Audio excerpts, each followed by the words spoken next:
Hi everyone, welcome to my channel. ఈరోజు మనం ఎంతో టేస్టీ అయిన చిన్న చేపలతో పులుసు అండి, నెత్తళ్ళ పులుసు తయారు చేసుకున్నాము. మీరు కూడా ట్రై చేయండి, ఎలా వచ్చిందో నాకు కామెంట్ చేయండి. ప్లీజ్ మా ఛానల్ సబ్స్క్రైబ్ చేసుకోండి. మీరు ఎప్పుడైనా చేపల పులుసు ఇలా కుండలో వండినప్పుడు ఒక నైట్ వండేసి అలా వదిలేసి పొద్దున్నే తింటే రుచి ఇంకా చాలా బాగుంటుందండి. మీరు కూడా ఇలా ట్రై చేయండి. ఇవి నీట్గా క్లీన్ చేసుకొని లోపల ఉన్నదంతా క్లీన్ చేసుకొని కొంచెం ఉప్పు పసుపు కొంచెం మజ్జిగ వేసి కడిగారంటే నీచు వాసన రాకుండా ఉంటాయి చేపలు. ఇప్పుడు ఇది ఎలా చేయాలో చూపిస్తాను. ముందుగా ఇవన్నీ ఒక గిన్నెలో వేసేసుకుందాం. ఒక హాఫ్ స్పూన్ పసుపు, టేస్ట్కి సరిపోను ఉప్పు, రాళ్ళు ఉప్పు వేసుకోండి బాగుంటుంది, లేకపోతే మెత్తటి ఉప్పు అయినా పర్వాలేదు. పులుపు వేస్తాం కాబట్టి కారం కొంచెం ఎక్కువ పట్టిద్దండి. చిన్న స్పూన్తో ఒక 3 స్పూన్లు కారం వేసాను. అల్లం వెల్లుల్లి పేస్టు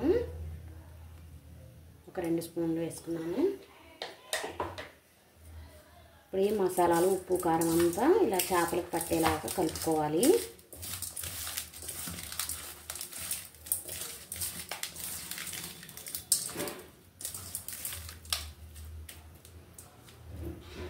ఇలా కలిపిన చేపలు ఒక 10 నిమిషాలు పావు గంట పక్కన పెట్టేసేద్దామండి. ఈ మసాలాలన్నీ బాగా పడతాయి చేప ముక్కలకి. ఒక నిమ్మకాయ సైజు అంతా చింతపండు ఒక పావు గంట ముందే నానబెట్టి పక్కన పెట్టుకోవాలండి.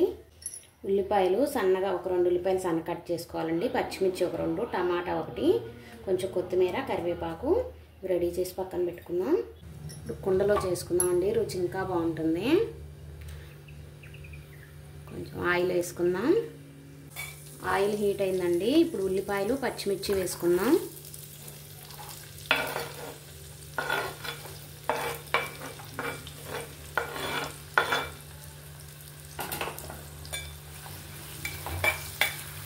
ఉల్లిపాయలు పచ్చిమిర్చి బాగా ఫ్రై అవ్వాలి. ఉల్లిపాయలు ఫ్రై అవుతున్నాయి కదా, ఇప్పుడే కొంచెం కరివేపాకు కూడా వేసుకుందాం. ఉల్లిపాయలు ఇంకా కొంచెం ఫ్రై అవ్వాలి. ఉల్లిపాయలు ఫ్రై అయ్యాయి, కొంచెం కలర్ మారాయి కదా.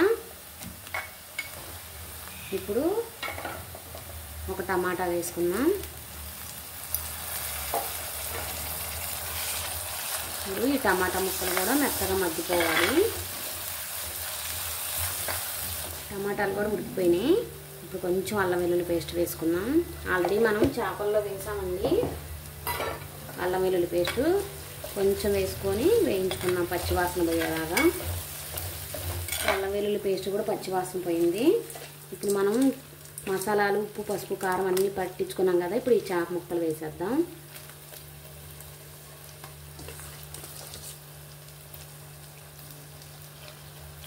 ఇది ఒక్కసారి కలుపుకున్నాము. స్పీడ్గా తిప్పొద్దు, ఇలా పైకి కిందకి కిందకి పైకి అలా వేస్తే చాలు. ఇలా కలుపుకొని మూత పెట్టేసేద్దాం. మూత పెట్టి మీడియం ఫ్లేమ్లో పెట్టుకొని ఒక 2 నిమిషాలు అలా మగ్గిద్దాం ఆయిల్లో. ఇప్పుడు మూత తీసి చూద్దామండి ఒకసారి.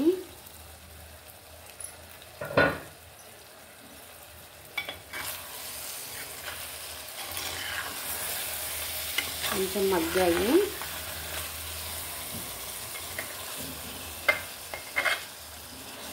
ఇందులో మనం నానబెట్టి ఉంచుకున్నాం కదా చింతపండు, ఈ రసం తీసి వేద్దాం.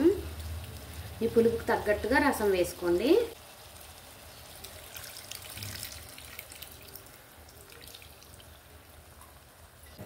వాటర్ వేసాం కదా, పులుపు చింతపులుపు. ఇప్పుడు ఇలా కొంచెం కలుపుకోవాలి, గరిటె పెట్టొద్దు, చిన్న చేపలు తొందరగా చెదరైపోతాయి. మీరు మీ గ్రేవీకి తగ్గట్టుగా చూసుకోండి. ఈ టైంలోనే మీరు ఉప్పు కారం అన్నీ సరిపోయాయో లేదో ఒకసారి చెక్ చేసుకోండి. ఇప్పుడు మూత పెట్టేసి సన్న మంట మీద ఒక 10 నిమిషాలు ఉడికిద్దాము. మధ్య మధ్యలో ఒకసారి చూసుకోండి. ఒకసారి మూత తీసి చూద్దామండి. ఒకసారి కలుపుదాము. ఇప్పుడు కొంచెం గరం మసాలా వేసుకుందాం.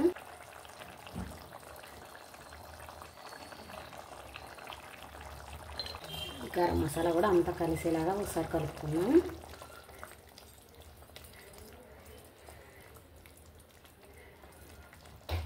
మళ్ళీ మూత పెట్టేసేసి ఇంకొక 5 మినిట్స్ ఉంటే సరిపోద్దండి. దగ్గరికి వచ్చేసింది కూర.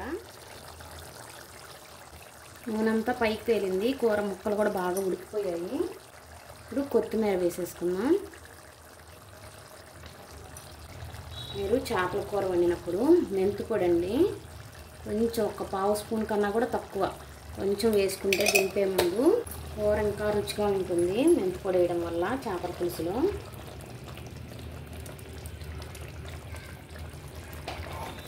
ఒకసారి మీకు ముక్క కూడా తీసి చూపిస్తాను. చూసారా మెత్తగా ఉడికిపోయింది. కొత్తిమీర మెంతి పొడి వేసాక ఒక్క 2 నిమిషాల నుంచి దించేయడమేనండి. కూర రెడీ అయిపోయిందండి. గ్యాస్ ఆఫ్ చేసేస్తున్నాను.